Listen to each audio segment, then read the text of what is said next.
Terlalu skuy, santai kuy, Hai Kak Yoko, apa kabar? Hai Angel, alhamdulillah baik. Gimana aura-aura aku hari ini? Cerah sekali. Wow. Seperti lagi sehat banget nih kayaknya Kak Yoko ya. Alhamdulillah. Tapi Kak Yoko, kita ngomong-ngomong nih ya tentang orang-orang besar di kota Jakarta, Surabaya nih ya. Biasanya tuh mereka sibuk sama pekerjaan mereka, sampai mereka tuh gak ada waktu buat keluarga, hobi dan segala macem. Jadi kehidupannya tuh gak balance. Mereka kerja keras, cari uang, dapat uangnya dipakai untuk ngilangin stres, kan sama aja. Iya. Benar-benar. Terus harusnya gimana Angel? Nah, harusnya kita melakukan pola hidup work-life balance. Tapi hari ini kita akan bahas langsung dengan pakarnya.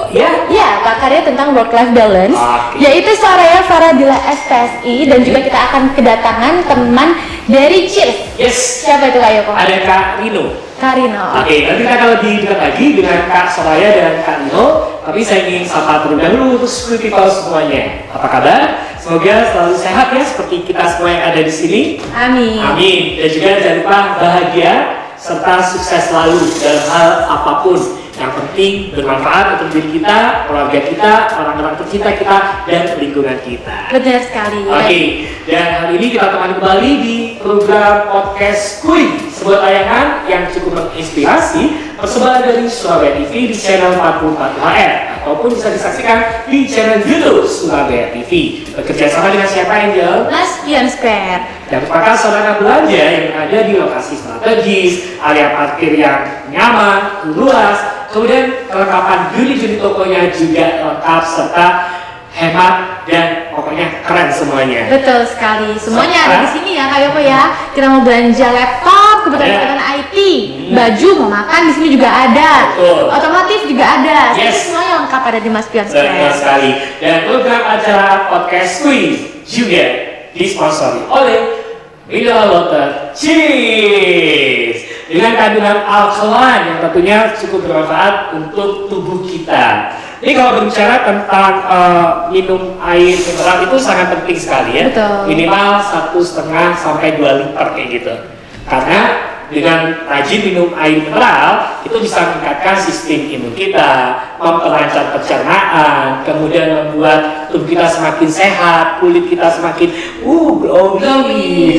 Benar seperti itu ya. Jadi jangan diremehkan Sweet People, kelihatannya cuma air putih doang, tapi bisa kita nggak air putih atau air mineral pokoknya. Air mineral. Oke.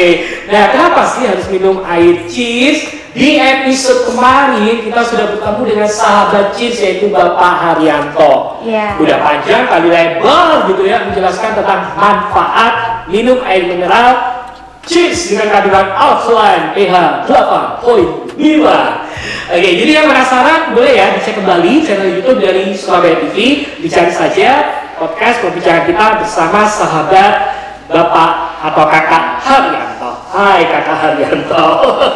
Oke, dan tentunya kita juga kembali mengingatkan buat teman-teman Sweet People semuanya ikutin acara kita sampai habis karena kita akan ada bagi-bagi hadiah nih buat teman-teman yang langsung nonton di live Instagram kita. Nanti di akhir-akhir ada dong, pokoknya kalian ikutin acara kita sampai akhir. Kalian nanti lempar pertanyaan ke kita melalui live Instagram kita dan kalian bisa dapetin 3 buah botol cantik yang ada di depan ini. Oke, jadi 3 botol ini bisa dibawa pulang nih teman-teman semuanya. Benar dong. Oke, tapi yang jawab pertanyaan ya, yang mengajukan pertanyaan buat kita. Betul. Kita akan pilih 3 penanya yang terbaik, tercepat gitu ya. Betul. Untuk mendapatkan hadiahnya. Oke. Tadi udah disinggung ya sama Angel untuk bintang tamu atau narasumber kita hari ini Kakak Soraya Faradila SPSI. Sarjana Psikologi ya. Oke, selaku HR Regional and Chief Inspiration. Ya, dia aja kenalin. Dan juga ada perwakilan dari Cheers Kak Rino. Iya, oke, kita langsung aja tanya-tanya ya. Kita mau tanya ke Kak Soraya dulu nih. Tadi aku udah singgung tentang work life balance. Oke, terus sebelum apa ya? dijawab, dikenalin dulu ya. Oh, oke, iya, boleh disana deh. dulu, silakan. Iya, boleh kita lepas. Ya, kelihatan aura kecantikannya. Oke, halo semuanya, perkenalkan saya Soraya Faradila. Saya adalah HR practitioner dan saat ini saya sudah 8 tahun lebih di dunia HR. Dan juga sekaligus saya adalah brand ambassador dari Cheers. Wow. Kelihatan loh auranya, aura-aura cantik karena banyak mengkonsumsi air mineral. Betul sekali. Oke, dan Kak Rino, silakan disapa dulu Kak, sahabat-sahabat Cheers. Halo, Squibble, Stay people. People dan Cheers Friend. Perkenalkan, saya Aprian Rino, saya koordinator marketing communication untuk Cheers Mineral Water. Asik. Jadi orang-orang sehat itu biasanya senyumnya itu bisa terlihat loh. Betul. Kemudian cara ngomongnya kayak gitu ya. Ceria, kulitnya juga sehat seperti itu ya. Iya. Oke, silakan Kita bahas ya tentang work life balance ya. Work ya, work kerja, life kehidupan balance. Jadi kayak itu work life balance itu apa sih Kak? Oke. Sebenarnya kalau bahasa saya work life balance tuh kayak mitos sih. Mitos. Orang banyak bilang tentang work life balance, tapi emang sebenarnya hidup kita selalu balance. Pertanyaan saya, apakah selalu balance? Enggak. No. Kayaknya nggak pernah balance. Iya, betul. Pasti akan ada momen di mana kita yang sangat fokus banget dengan kerjaan, sampai kadang meninggalkan kehidupan pribadi kita. Betul. Ya. Atau kadang pun ada kehidupan pribadi kita yang membutuhkan perhatian khusus sehingga akhirnya terpaksa menyingkirkan pekerjaan kita sementara waktu. So, hidup itu sebenarnya yoyo, naik turun. Yeah. Jadi kalau misalnya ada orang berusaha untuk mencapai work life balance, itu adalah sesuatu yang ada struggling, ya. Sesuatu yang kayaknya diperjuangkannya mati-matian, padahal akan susah banget. Hampir nggak mungkin ya. Hampir nggak mungkin untuk menemukan work life balance. Tapi saya sebenarnya lebih cenderung ke arah work life blended. Work life blended. Jadi bagaimana kita bisa menyatukan antara kehidupan pekerjaan kita dengan kehidupan pribadi kita. Itu adalah sebagai satu package yang besar dan itu nggak bisa dipisahin. Kalau CEO-nya Amazon bilang itu adalah work life harmony. Jadi kita itu tadi kita nggak bisa mengotak-kotakan antara work and life. Berarti tinggal bagaimana caranya kita mengharmonisasikan antara pekerjaan sama kehidupan pribadi. Iya. Hidup itu bekerja atau bekerja itu hidup sih? Betul. Kadang-kadang kayak gitu ya. Karena kebanyakan orang itu basicnya adalah kerja, habis itu tipes. Ya nggak sih, itu yang dialami banyak orang kan, sehingga akhirnya banyak yang berusaha untuk mengincar work life balance. Tapi trust me, work life balance itu sebetulnya mitos, karena kita sangat sulit untuk membalancekan antara work and life. Benar. Ya. Kadang baca-baca di story-story gitu kan, seolah-olah memang hidupnya mereka itu bahagia gitu ya, bisa menyambungkan antara pekerjaan dia, pribadinya dia, keluarga dia gitu. Padahal itu juga sesuatu yang harus kerja ekstra ya untuk bisa membalancekan itu semua gitu ya. Bahkan hampir nggak mungkin ya untuk membuat semuanya balance ya. Iya. Kadang-kadang orang-orang tuh kerja cari duit, dapat duitnya pakai buat ngobatin diri sendiri karena sakit capek kerja, bener kan? Betul, setuju banget. Dan yang pasti sih kita juga jangan membandingkan diri kita dengan orang lain. Betul. Kita merasa kayak orang itu udah bisa ya work life balance-nya dapet ya gitu. Tapi mungkin kita nggak tahu bahwa orang itu sebenarnya juga struggling untuk ngebalancein antara work-nya dia sama life-nya dia. Yang penting adalah bagaimana kita bisa menempatkan porsinya masing-masing nih, nggak menjadikan itu kayak kotak-kotak. Nah, ada nanti saya juga akan berbagi tips bagaimana sih supaya kita dilihat orang kita nemuin work life balance atau diri kita sendiri merasa nyaman dengan kondisi worknya kita. Iya. Oke. Bahagia itu kita sendiri yang menentukan. Orang lain hanya melihat saja ya. Betul. Kalau kita pakai tolak ukur orang lain untuk kita bahagia, kayaknya kita nggak akan dapat bahagia itu. Setuju. Oke, seberapa penting sih apa tadi work life balance? Aku kalau ngomong bahasa Inggris itu ada gimana gitu. Which is Surabaya. Gitu. Sangat penting sekali ya. Penting banget karena gini, kalau kita ngomongin orang yang sudah mencapai work life balance, pasti dia akan menjalani hidupnya itu dengan nyaman. Ya kenyamanan ini sesuatu yang nggak bisa kita ukur, itu sesuatu yang dirasakan di diri kita masing-masing. Tapi kalau misalnya kita ngomong seberapa penting work life balance, yang pertama paling terasa adalah tingkat stres. Kita nggak lagi punya stres yang sampai ada istilah burnout ya. Oke. Burnout itu pernah Mas Rino burnout? Sering. Ya. Dikejar target, deadline, gitu ya, acara di mana-mana. Lagi gitu ya. Orang-orang banyak yang under pressure ya. Komplain gitu ya.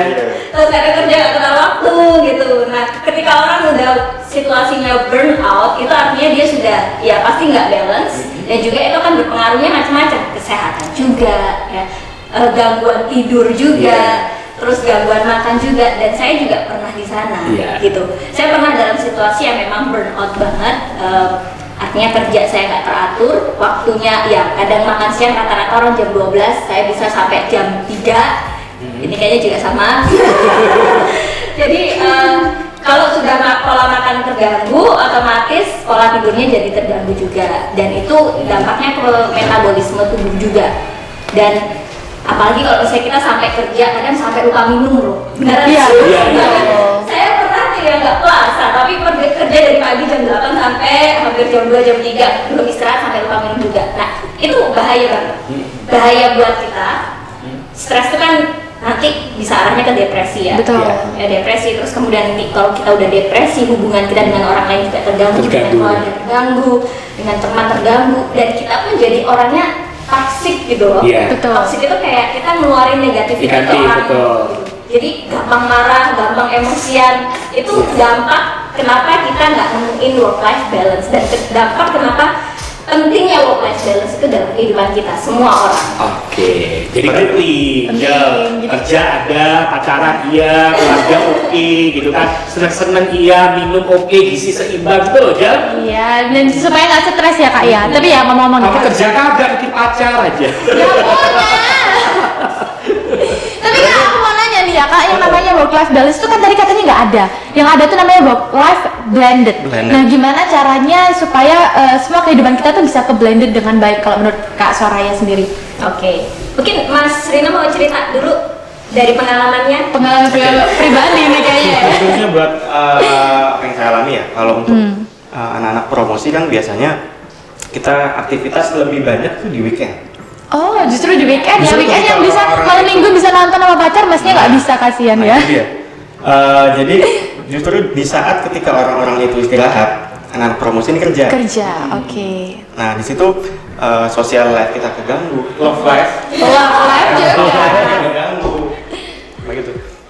Nah jadi apa yang saya alami, jadi memang kalau untuk work life balance di anak-anak promosi mungkin bisa dibilang itu Nggak berlaku. hampir mustahil. Hampir mustahil. Semuanya Mustahil. mustahil. Semuanya mustahil.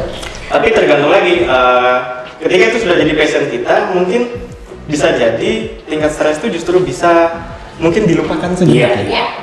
Oke. Jadi nggak kerasa. Iya, setuju, setuju. Seperti itu. That's the point. Itu maksud saya yang work life blended. Jadi ada istilah ikigai ya. Kalau kita mau passion itu part of ikigai. Jadi ikigai itu adalah gimana kita dapetin pekerjaan kita yang memang kita suka.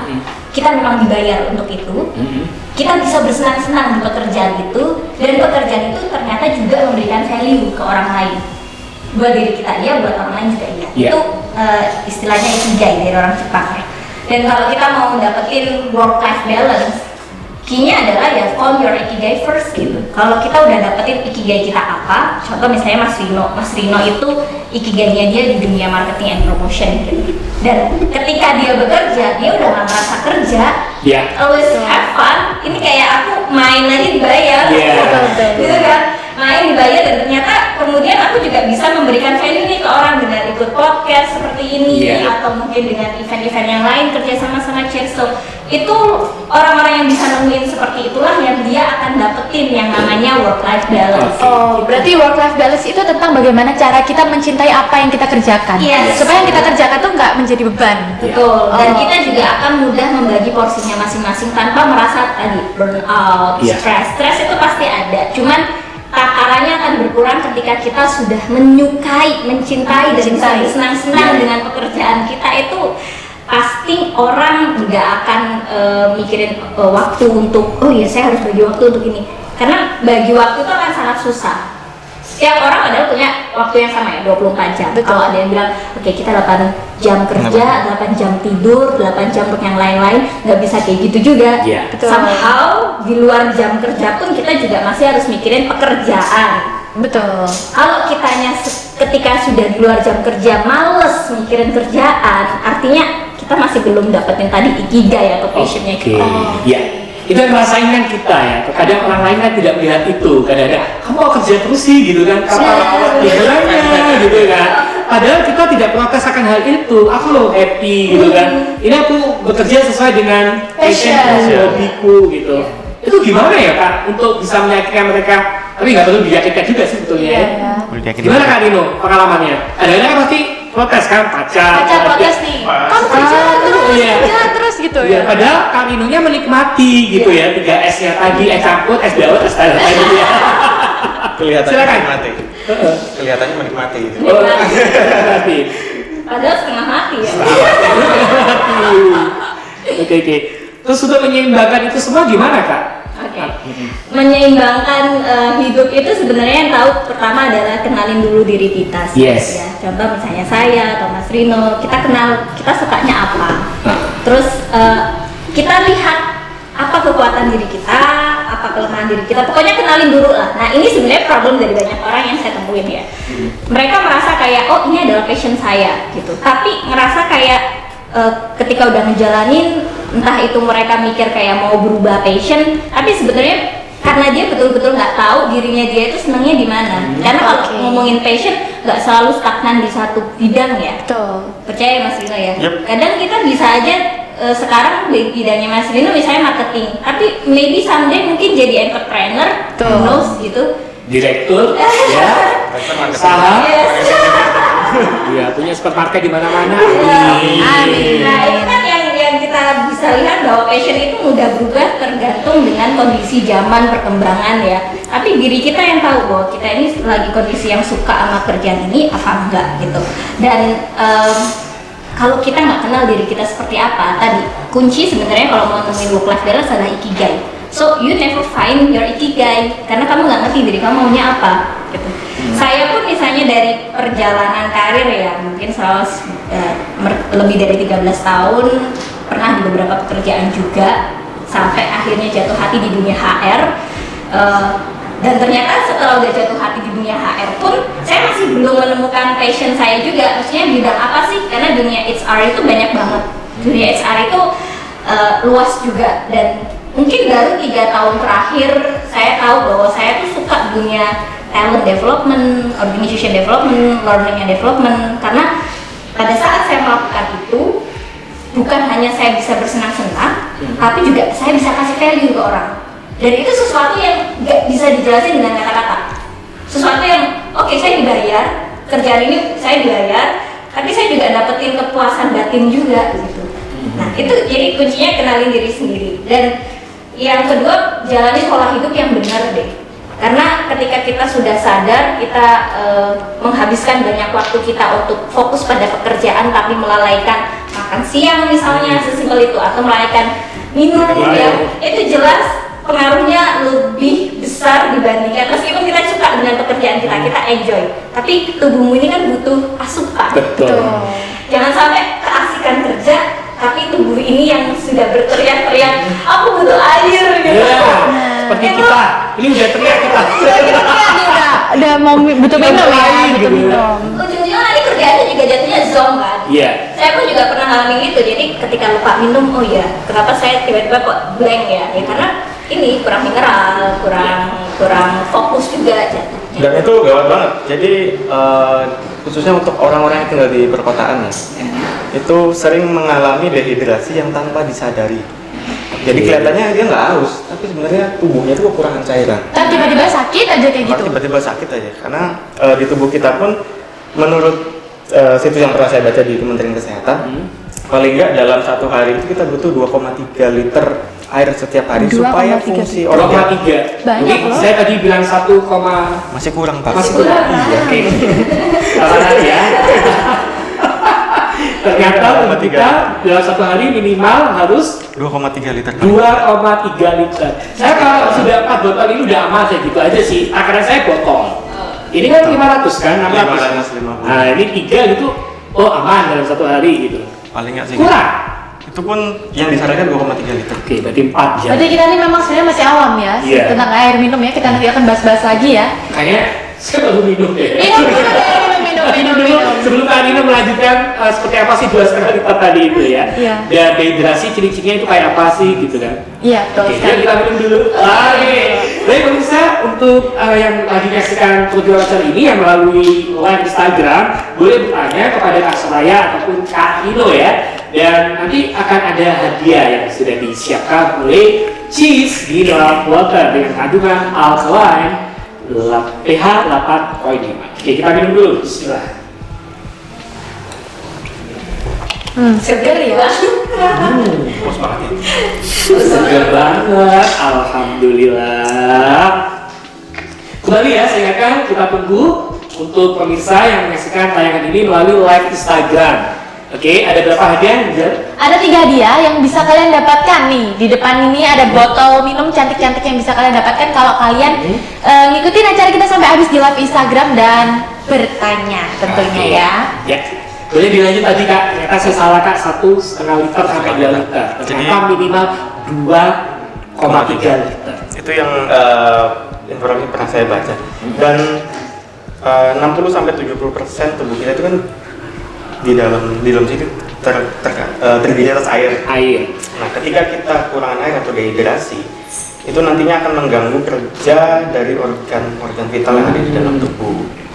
Apalagi ginjal itu butuh banget air. Jadi ada mineral water yang warna hijau sama yang warna merah. Oke. Ini manfaatnya beda-beda ya Kak? Beda-beda. Oke. Jadi kami dari Cheers Water itu punya 2 macam produk. Yang pertama itu Cheers Alkaline yang merah ini. Dia kandungan pH-nya 8,5, jadi lebih tinggi dari air mineral biasa. Kemudian yang hijau itu Cheers Natural. Untuk Cheers Natural sendiri pH-nya 7, jadi itu masuk dalam kategori netral kalau di industri air minum dalam kemasan sih. Oke. Tapi dua-duanya sama-sama punya fungsi mineral.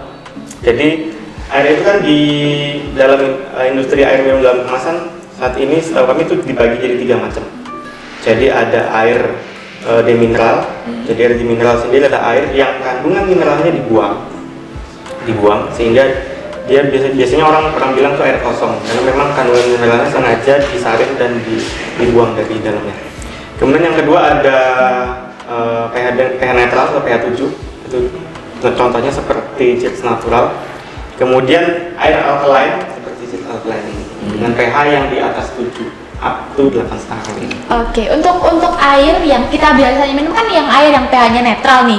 Untuk air yang pH-nya di atas 7, air yang pH-nya basah, bersifat basah itu emang fungsi dan kelebihannya apa dibandingkan air-air yang netral? Jadi kalau untuk air dengan pH basah itu lebih ke memberikan menjadi semacam antioksidan alami bagi tubuh sehingga memberikan imunitas lebih. Jadi kita jadi gagal sakit. Kali poin aku punya cerita sedikit terkait dengan ini. Masih ingat ya, aku pernah burnout juga kan. Jadi kebetulan saya tuh punya GERD, asam lambung.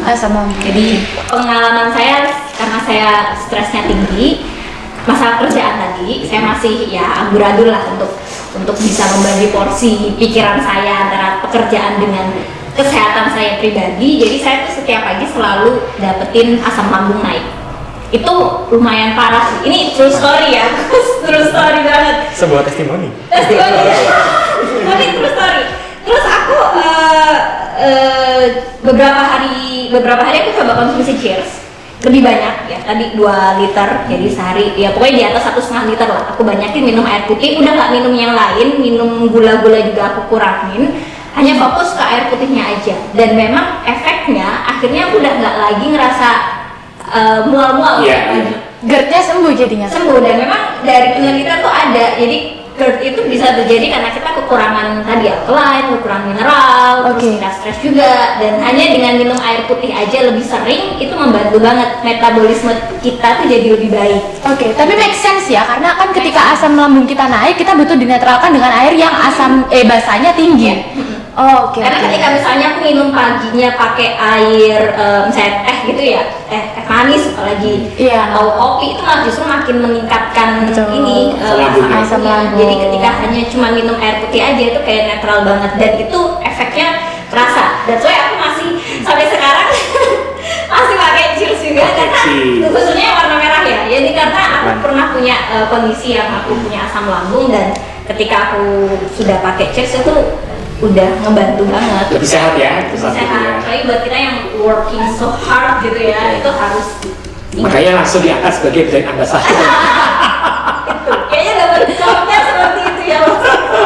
Dan saat ini juga lagi menggeluti di sebagai influencer. Iya. Itu ceritanya kayak gimana ini awal mulanya dan sejak kapan influencer? Jadi kalau influencer sendiri itu macam-macam macam-macam ya. Kadang ada orang yang influencernya adalah di dunia olahraga gitu, atau di sebagai nutrisionis gitu ya, untuk pola diet atau segala macam. Kalau saya itu influencernya lebih ke arah ke karir, untuk anak-anak muda ya.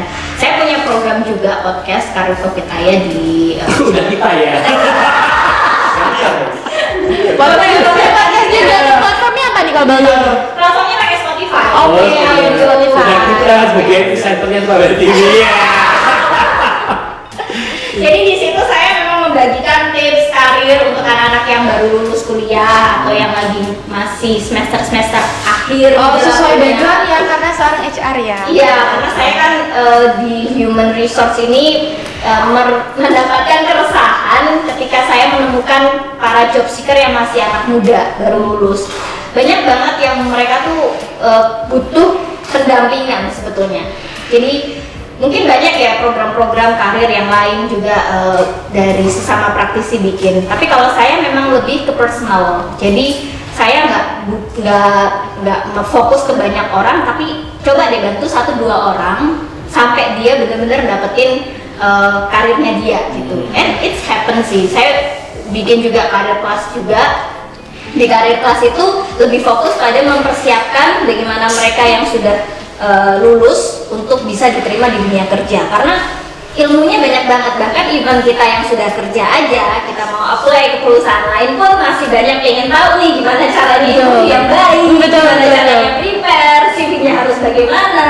Nah apalagi mereka yang baru kinyis-kinyis baru keluar dari kampus terus langsung dihadapkan dengan dunia kerja yang segitu frontal ya. Aku bilang frontal karena kan ya persaingan begitu ketat. Betul. Menyenangkan ya, ilmu dan passion kita akhirnya bisa bermanfaat dan membantu orang-orang ya. Ilmunya kepake, aku dibayar juga di kerja, terus kemudian juga bisa have fun karena senang ketika melihat mereka itu bisa terbantu ya. Apalagi saya bisa sampai yang saya banggakan adalah ketika mereka bisa menemukan passion mereka di pekerjaan mereka saat itu, yang dulunya ketemu saya belum jadi apa-apa gitu.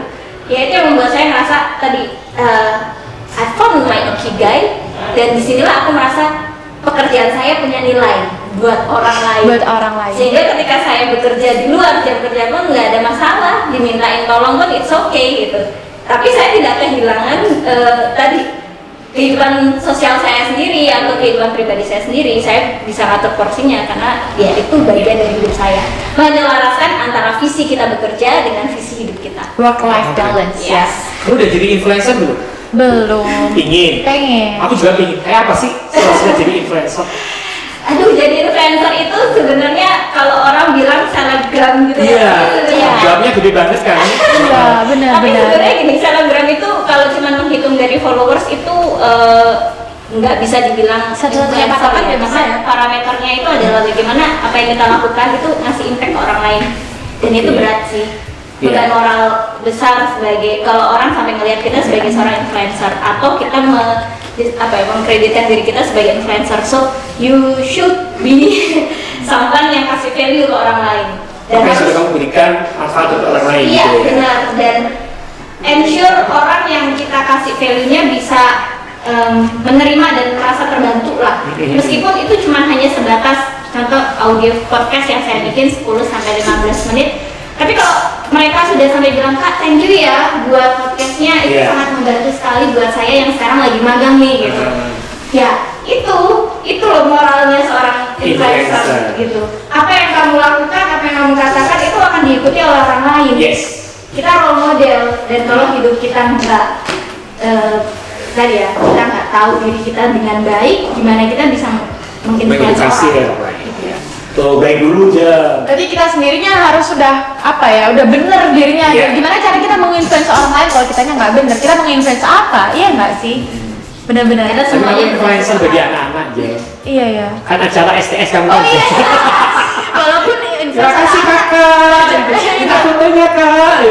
influencer anak wajah tentu tadi. Gimana sih? Kak, tapi tanggung jawabnya sebagai seorang influencer tuh gede banget ya kak ya? Gede sih, dan itu tadi yang saya ketika saya mendapatkannya 1-2 testimoni atau hanya bukan testimoni ya, ucapan Kak thank you gitu ya, cuman Itu gitu aja udah seneng atau sebenarnya. like doang deh, Like aja itu kadang udah seneng gitu dari postingan kita yang sifatnya ini ya kayak tips atau trivia atau pengetahuan, edukasi gitu, itu udah seneng aja. Apalagi sampai kadang sebagian yang ngebantuin, nah 1-2 orang ngebantuin untuk nge-share, reshare, ngasih tahu dan atau ngasih ide untuk Kak bikinin yang kayak gini dong. Nah itu itu yang membuat saya masih terus berusaha untuk ya aku bikin lagi untuk konten yang positif yang supaya membantuin mereka gitu. Sekedar di like aja senang, apalagi kalau misalnya apa yang kita lakukan, edukasi yang kita berikan tuh berdampak dan berpengaruh buat mereka. Itu kita ada kebanggaan tersendiri ya sebagai influencer ya. Ketika apa yang kita lakukan bisa bermanfaat buat orang lain, gak hanya sekedar untuk kita sendiri. Benar. Kalau dari Cheers gimana Kak Lino? Mungkin ada program-program apa untuk mengedukasi teman-teman masyarakat? Jadi gini, kalau kami dari Cheers, ini kami punya program yang harapannya bisa Podcast menginspirasi. juga, udah kami ya. Bukan, ini lebih ke program ini sih, seperti tanggung jawab kami terhadap lingkungan. Jadi kami dari Cheers ini punya program namanya Recycle. Jadi Recycle adalah Recycle sendiri adalah program di mana kita mengambil lagi sisa kemasan dari konsumen. Jadi sisa kemasan botol, kemudian tutup galon, itu nanti kita kumpulkan dan akan kita berikan ke pihak ketiga, bekerja sama dengan pihak ketiga untuk mendaur ulang.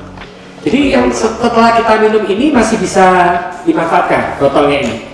Botolnya bukan dimanfaatkan jadi botol lagi, tapi jadi benda lain. Iya, maksudnya diambil oleh Cie, di recycle untuk ini, untuk membuat jadi semacam merchandise. Jadi ada jam, ada juga gantungan kunci. Juga. Luar biasa ya, berarti botol minum Cheers ini ya setelah kita minum nggak hanya kita dapat manfaatnya, tapi botol bekasnya itu juga kita manfaatkan untuk hal lain ya. Jadi dia menjadi sampah gitu. Nggak numpuk sampah plastik ya. Karena kita tahu kan sampah plastik ini mungkin ini ya, sampah plastik yang pernah dibuat di dunia ini sampai sekarang tuh masih eksis loh. Oh iya betul. Kita nggak pernah sadarin itu. Nah ini sebagai bentuk tanggung jawab kami terhadap lingkungan, kami membuat program yang namanya Recycle. Oke, ini berlaku untuk Surabaya aja atau se-Indonesia? Sementara ini masih di Surabaya, Sidoarjo, sama di Pandaan. Oke. Caranya gimana untuk pihak Cheers datang ke rumah mengambil botolnya atau seperti apa? Jadi caranya bisa lihat di searchers.com, nanti begitu masuk searchers.com bisa langsung muncul namanya pop-up. Ada pop-upnya, jadi bisa register di situ, nanti ngikutin cara ini sih. Keren. Ya. Oke. Ya, kita akan ngobrol lagi sama Kak Soraya dan juga Kak Rino. Kamu haus gak? Aus. Ayo ya, jangan lebih. Daripada nanti kita makin oleh. Jadi aduh kurang ternyata selama ini minumnya.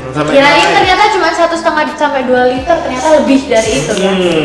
Makanya penting banget edukasi ke masyarakat tentang pentingnya minum air mineral itu. Ya, kita masih tunggu ya pertanyaan dari teman-teman semua yang menyaksikan tayangan ini melalui live Instagram.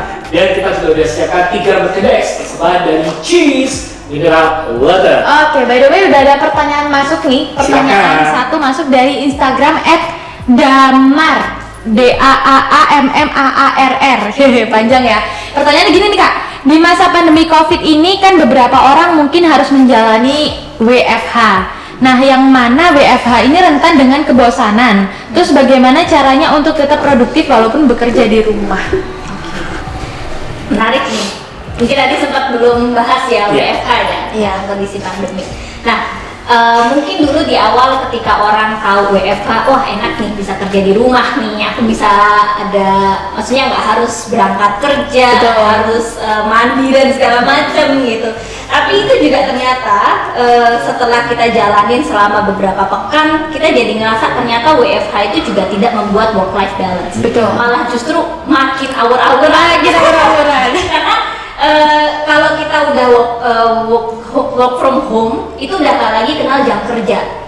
Ya mungkin beberapa masih ada yang jam 8 sampai jam 5 gitu ya, tapi beberapa bahkan banyak kali ya perusahaan-perusahaan itu yang akhirnya ketika udah pada WFH ya udah kadang bos tuh udah maunya ya kapanpun dibikin, kan kamu ada di rumah nggak perlu ke kantor gitu. Jadi kadang meeting bisa sampai malam atau kadang minta tanya-tanya sesuatu pada saat jam-jam di luar yang harusnya istirahat dan segala macam. Jadi semakin acak-acakan nih jadwalnya. Iya, ngerasa ya udah kamu udah ringan gitu loh, nggak perlu kantor. Tapi akhirnya justru malah lebih banyak waktu yang kita pakai buat bekerja itu pada saat ketika di rumah. Dan akhirnya walaupun kita ketemu dengan mungkin ada keluarga ya, kita tinggal satu rumah dengan keluarga kita melihatnya kamu dari pagi duduk lihat laptop sampai malam nggak mandi gitu ya, masih ngurus kerjaan gitu.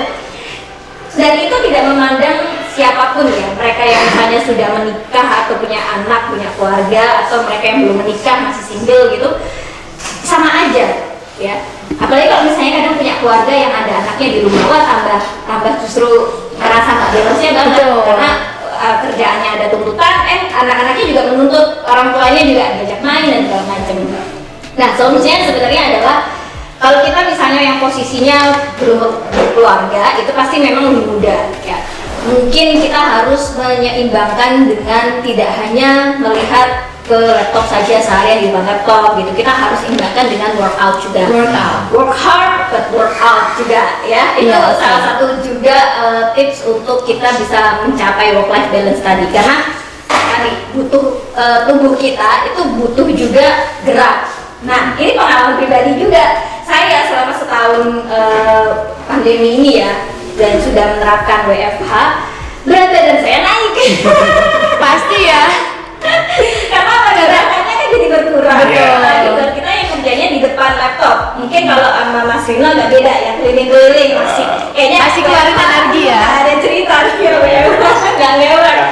Tapi buat saya WFH yang memang full banyak di depan laptop berhubungan dengan data dan segala macam, akhirnya nggak ada gerakan sama sekali dan akhirnya harus Tambah buntat ya. iya, dan berat badan saya itu beneran naik dari yang biasanya cuma mungkin 48 sekarang naik ke 52, jadi naik 5 kilo lah, 5-6 kilo gitu dari yang normal life ya sebelum kita pandemi.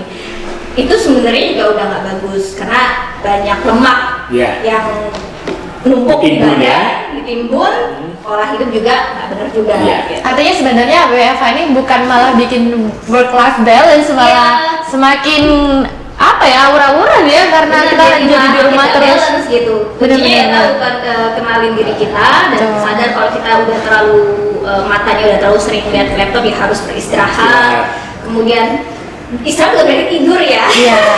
Karena kita yang lebih tahu porsinya kita masing-masing kan sebenarnya. Benar. Terus kalau mungkin buat yang sudah berkeluarga, ya ini agak susah. Pertama saya belum punya pengalaman, jadi nggak bisa jawab pertanyaan yang buat berkeluarga. Cuman mungkin saya bisa belajar dari beberapa rekan kerja saya. Biasanya gini, mereka berusaha untuk kasih pengertian kepada misalnya anaknya bahwa papa jam segini dari pagi sampai jam 5 ini ya jangan diganggu dulu gitu. Atau kita cari ruangan sendiri. Atau kalau nggak punya ruangan misalnya anak kos ya, di tempat saya bikin meja saya tuh seestetik mungkin. Iya, senyaman mungkin ya. Iya, jadi yang biasanya ya udah meja biasa buat naruh barang. Terus akhirnya karena sering di rumah, mejanya saya tata yang rapi. Setuju. Saya pasangin foto, kalau saya suka ada foto-foto, atau misalnya sekarang ini musim ini ya tanaman-tanaman gitu. Jadi segar ketika misalnya pas kita udah mulai kerja, ya atau bosan, ya meja kerja kita menarik sih gitu. Jadi seger ya. Jadi segar gitu ya, itu salah satunya sih. Ya, setuju. Oke, jawabannya luar biasa banget ya. Jadi semoga menjawab pertanyaan teman-teman tadi yang namanya IG-nya Damar. Selamat ya, dapat 1 botol cantik dari Ci. Yeay, emang cantik ini ganteng. Oh, ganteng. Yang ngasih Mas Rino soalnya. Nanti masalahnya yang akan ngasih berarti botolnya cantik. Oke. Ini menurut kamu Jel, kesuksesan itu apa sih menurut kamu? Kamu dikatakan sukses itu kalau kamu kayak apa? Sukses itu ketika kita bisa mengerjakan apa yang kita kerjakan dengan senang hati, tentunya sesuai passion tapi juga menghasilkan uang. Itu kamu. Ya, tapi juga bisa bermanfaat dengan orang lain. Kalau saya sukses itu ya ibadah saya lancar, badan saya sehat jasmani dan rohani, pekerjaan saya lancar, saya nggak punya hutang. Nah, itu penting. Kemudian rezeki saya cukup. Itu saya. Dan kan beda antara aku dan kamu. Betul. Nah, ini gimana cara mengukur kesuksesan Kak? Dan andai kan tadi saya punya 5 kategori ya menurut saya, kalau tercapai 1 atau 2 atau 3 itu gimana cara menyikapinya? Nah, mungkin Kak Rina nanti juga bisa berbagi pengalaman. Biasanya ngomongin sukses, tiap orang punya takaran masing-masing ya. Jadi takaran kesuksesan itu tidak bisa dibandingkan satu sama lain. Betul. Sama beda. Bahkan kadang kita sendiri mengukur kesuksesan kita pun berubah setiap tahunnya. Makanya mereka yang memang orangnya apa ya, achievement driven-nya tinggi, itu biasanya setiap tahun selalu punya goals. Goals-nya apa? Misalnya contoh untuk saya, goal saya adalah tahun ini saya udah selesai S2 misal. Nah itu adalah kesuksesan saya. Dan kesuksesan itu jangan langsung tembak besar kalau buat saya ya. Karena kalau langsung tembak besar, biasanya pencapaiannya akan lebih lama. Tembak besar boleh, misalnya saya pengen nanti jadi usaha punya misalnya punya banyak supermarket gitu ya, atau ingin jadi CEO dari perusahaan startup sendiri gitu kan, itu boleh. Tapi kita harus nge-breakdown lagi target itu menjadi target yang lebih jangka pendek, supaya kita setiap tahun selalu punya sesuatu yang ingin kita capai. Ya, Itu. ada semangat ya. Ada semangat, dan itu bertahap. Sehingga kita kalau mau bilang suksesnya apa, ya sukses kita udah mencapai goalsnya kita. Oke. Gitu. Jadi ada sukses jangka pendek dan jangka panjang. Betul. Dan itu Jadi rencana tergantung sukses individunya itu. masing-masing ya. Jadi beda kan individu saya dengan Mas Rino, Iya. pasti suksesnya beda. Mungkin Beda. Mas Rino mungkin suksesnya Nah. punya Gimana nih, istri kalau saya apa, lihat- atau Kalau saya ngeliat kesuksesan itu kayak gini, saya membagi kesuksesan itu jadi berbagai macam kategori dalam hidup saya. Oke. Jadi hidupnya Kak Nino ya ini ya. Hidup saya. Oke. Jadi Aku kalau tahu karena aku pengen dekat sama Kak Nino. Apa sih ditarik? Kopi bareng, ngeteh bareng kan nggak apa-apa dong. Iya. Boleh. Oke, silakan Kak.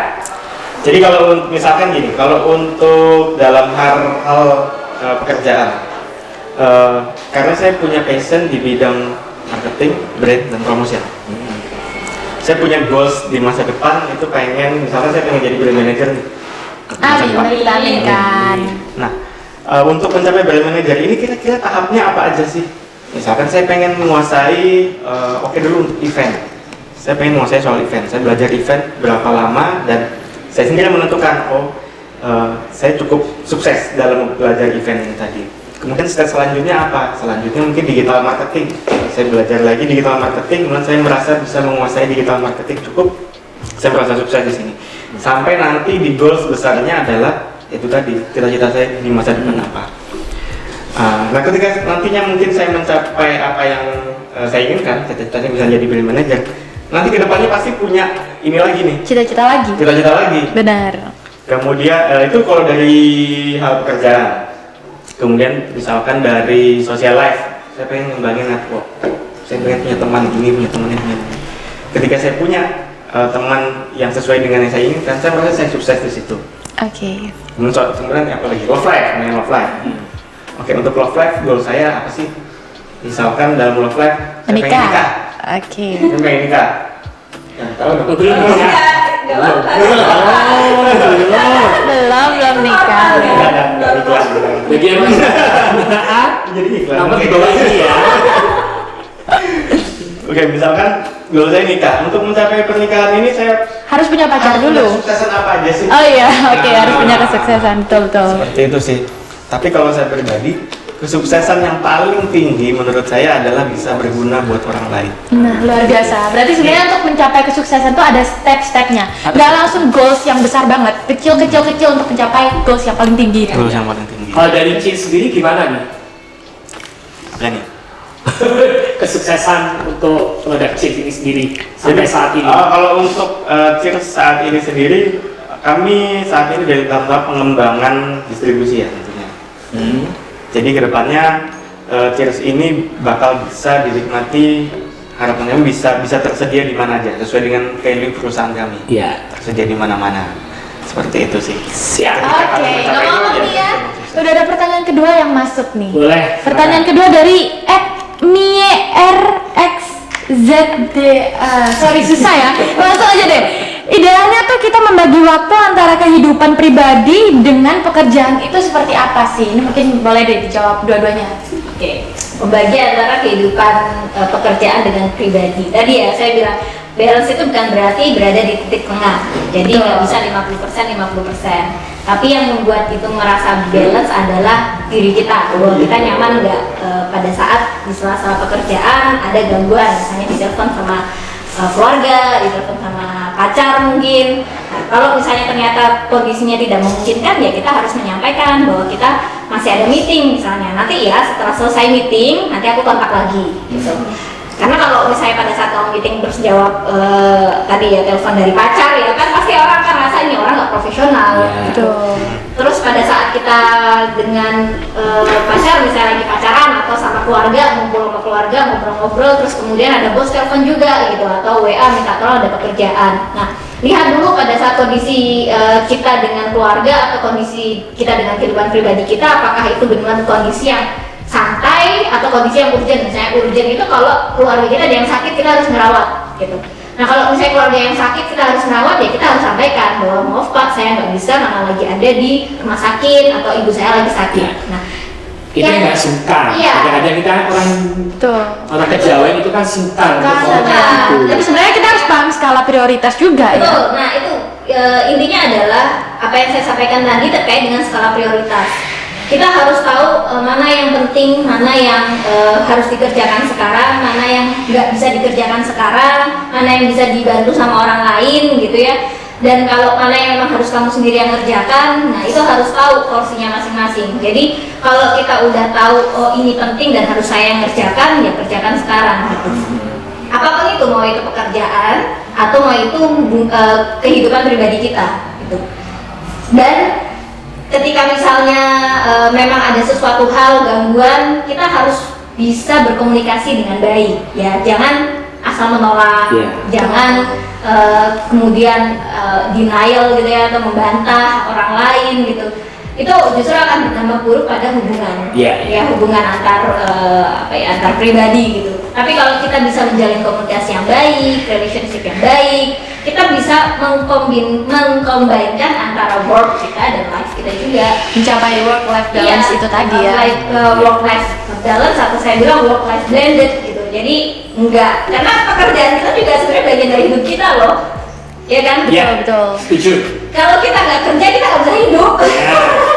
Jadi sadari bahwa pekerjaan itu adalah bagian dari hidup kita dan kita juga harus sadar bahwa hidup kita tuh juga harus seimbang dengan komposisi stresnya kita juga gitu. Jangan kita hanya karena mau dapat duit banyak kerja tipes. Betul. Tapi kayaknya itu impossible deh kalau di promosi. Curhat lagi nih,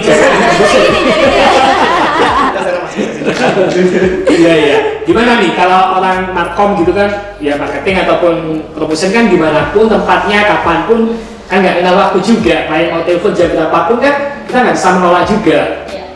Gimana nih Kak Rino? Bagi waktu ya antara kehidupan pribadi sama pekerjaan. Siap. Jadi kalau saya sih sebisa mungkin sebenarnya ngatur plan. Lebih ke situ sih kalau saya. Yang mana yang bisa dikerjakan maksudnya dikerjakan nanti dan digantikan orang lain itu tadi, dan yang mana yang memang harus kita take over sendiri. Maksudnya di promotion, wah itu pekerjaannya banyak banget. Iya. Berarti balik lagi tentang prioritas. Apalagi kalau di promotion sekali menolak hilang kesempatan. Nah itu sih. Jadi itu tadi ya. Apakah kita bisa kerjakan sendiri atau kita bagi dengan tim kita itu perlu dikomunikasikan supaya tidak kehilangan momen ataupun kesempatan. Oke, luar biasa banget ya jawabannya. Semoga pertanyaannya tuh sudah terjawab ya. Selamat Anda mendapatkan botol cantik. Cantik apa ganteng? Cantik Kak Soraya. Oke. Sekarang ada satu lagi pertanyaan terakhir nih ya. Siap. Dari dari @FRMMNAD_. Ini pertanyaannya ya, seberapa penting sih menjaga keseimbangan antara kehidupan pribadi dengan pekerjaan dari segi psikologis? Oke. Kebetulan saya juga psikologi ya. Kak Soraya nih yang jawab nih. Oke, kalau pentingnya kita bisa mencapai work life balance dari sisi psikologis tadi yang saya sudah sebutkan bahwa kita hidup kita pasti punya banyak stres ya. Betul. Stresor tuh banyak banget. Dan kalau kita sadari diri kita sudah merasa stresnya tinggi, ya itu dari burnout tadi, wah pokoknya udah sampai lupa makan, lupa minum, lupa tidur gitu. Itu berarti sudah dalam porsi yang berbahaya. Mulai kurangin, mulai cari aktivitas yang bisa membuat rilis. Somehow kita punya waktu sesekali punya me time. Kalau saya pribadi membaginya dengan me time. Karena kadang apa kita harus berkumpul sama teman sosial kita, kadang membantu tapi kadang juga enggak. Malah jadi biang gibah. Betul. Tambah stres lagi nanti jadi omongan gitu. Tapi ada waktunya kita perlu waktu untuk diri kita sendiri, me time, mungkin dalam setahun sekali bisa ambil liburan gitu ya, liburan ya singkat, nggak harus ke Bali gitu, mungkin bisa ambil liburan hanya ke Malang gitu yang deket-deket aja, tapi itu hanya untuk kita udah pada saat kita me time nggak usah pikirin yang lain, cari yang kita senang hari itu supaya ngerilis stres tadi. Karena kalau misalnya kita memang tujuannya pada saat kita ambil liburan untuk kita merilis stres, memang itu akan rilis. Tapi kalau pelarian akan beda. Nah ini kadang ada yang saya mau liburan nih, habis capek kerja, tapi bukan bikin stresnya hilang, malah ketika balik stresnya balik lagi karena kerjaannya numpuk. Karena dijadikan pelarian itu tadi juga. Iya, karena jadikan pelarian gitu. Nah kalau di dalam psikologis ya depresi itu sangat berbahaya. Ujung-ujungnya bisa banyak gangguan terjadi, bisa gangguan makan, ya bisa bulimia, bisa anoreksia, itu kan juga karena faktor stres juga, atau bisa juga kecemasan yang lain gitu. Contoh kecemasan yang lain jadi misalnya kayak gangguan OCD dan segala macam, suka ngecek apa, cuci tangan berlebihan karena kecemasan itu, atau gangguan tidur, dan dampaknya akan sangat buruk. Kita juga di pekerjaan jadi nggak concern, ya kan, nggak fokus, pekerjaan kita yang harusnya perfect jadi nggak bisa perfect. Betul. Jadi itu yang tadi work life balance memang mitos, tapi sebetulnya bisa kita kombinasikan dengan tadi kita sadarin posisi kita seperti apa, terus sadarin bahwa nggak ada balance, tapi kita tahu tentukan skala prioritas di pekerjaan ataupun di hubungan kehidupan pribadi kita, dan kita bisa kok. Oke, itu me time. Kamu biasanya me time sama siapa aja? Me Ngapain? time biasanya keluar, makan sendiri, liatin orang pacaran gitu ya. Ya, asal kita melakukan sesuatu yang menurut kita itu nyaman ya, asik itu sudah bisa meredam emosi kita dan juga tingkat stres kita. Benar. Betul. Kalau saya sukanya belanja. Belanja. Iya, pokoknya masuk. Me time-nya ngabisin duit ya. Kalau udah belanja udah ini puas gitu rasanya, itu hilang gitu. Tapi itu termasuk kebiasaan atau memang enggak? Kan ada orang yang apa istilahnya dapetin rilis stresnya karena belanja. Iya, iya. Ada. Betul. Saya tuh, sih. iya. Ya memang ada dana yang udah saya sisihkan, ini kayak dana me time gitu kan. Saya ada, tapi ketika sudah jenuh dengan aku bosan dengan kehidupanku yang begini gitu kan, saya belanja. Mungkin belanjanya biasanya di area Surabaya saya coba untuk ke Mojokerto, ke Madiun, jadi sambil menikmati perjalanan. Oh benar-benar. Gitu, itu saya. Jadi kalau udah belanja udah asik gitu lah. Udah hilang stresnya. Udah hilang. Kalau Kak Dino gimana? Tapi ada juga loh yang dia belanja, tapi setelah dia belanja malah jadi stres. Jadi stresnya jadi banyak soalnya ya. Biar nggak terjadi gitu ya. Iya. Pokoknya jangan sampai kesenangan kita nih malah jadi ya. Numpuk Iya. benar-benar. Jadi macam-macam lah ya. Jadi buat teman-teman school people, lakukan sesuatu yang menurut kalian itu menyenangkan gitu ya. Benar. Dan tentunya juga bisa meredam tingkat emosi kalian ataupun menurunkan stres kalian. Oke, terakhir buat Kak Dino dan Kak Soraya ya. Tapi sebentar dulu nih, aku mau congratulation dulu buat orang pemenang-pemenang ya. Boleh. Ada 3 orang pemenang yang tadi udah nanya di Instagram live kita, selamat, dan kalian bisa ambil hadiahnya botol minum yang cantik-cantik ini di jam kerja hari Senin tanggal 29 di studio Surabaya TV di Jalan Raya Darmo Permai 3 A5 sampai A8 ya. Betul. Nah kalian bisa ambil di situ di hari Senin di jam kerja. Oke, selamat ya buat hadiahnya ya. Yeay. Kak Yoga silakan. Oke, silakan Kak Nino dan Kak Soraya pesan-pesan buat student semuanya di masa pandemi seperti saat ini. Oke, buat school people, kalau misalnya sekarang yang lagi stres ya, yang nonton ini pasti lagi stres biasanya. Jadi jangan. Udah hilang stres yang lihat kita ya. Karena biasanya dari bahan nih aku nih work life udah nggak balance lagi, harus bagaimana? Pertama, satu dari yang saya rangkum adalah kenalin diri kita masing-masing. Kita punya kekurangan apa, punya kelebihan apa insecurity kita gitu yang bikin kita ngerasa nggak nyaman. Kalau kalian kenal, kalian bisa melihat kembali dengan pekerjaan kita. Ya, evaluasi lagi pekerjaan kita saat ini, apakah sudah bisa memberikan value? Ya, temukan ikigai di pekerjaan.